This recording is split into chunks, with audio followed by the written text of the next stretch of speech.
You, আপনারা amazing, আপনারা দুর্দান্ত, আপনারা দারুণ, wonderful. Thank you so much once again.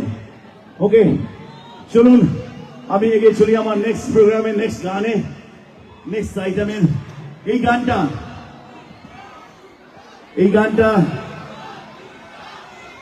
Okay okay okay okay next গান আমি ঠিক যেটা গাইতে যাচ্ছি আর কি সেটারই অনুরোধ আসছে।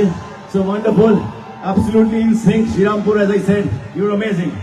ওকে, চলো এই গানটা না গাইলে আমার নিজেরই মনে হয় যে অনুষ্ঠান অসম্পূর্ণ। আমি কোনো না কোনো জায়গায় নিজের সাথেই চিটিং করলাম এরকম মনে হয়। সো এখান থেকেই আর কি আমার আপনাদের সাথে কানেকশন শুরু, আপনাদের ভালোবাসার জায়গা পাওয়া, এখান থেকেই পথ চলা শুরু আমার। আর এখান থেকে সেই বন্ধন তৈরি হয়েছে। থ্যাঙ্কফুলি আপনাদের আশীর্বাদ আজও আছে, চলছে, আগামী দিনেও থাকবে আশা করি। তো চলুন এই গানটা ভালো লাগলে প্লিজ, প্লিজ হাততালি দেবেন। ওকে।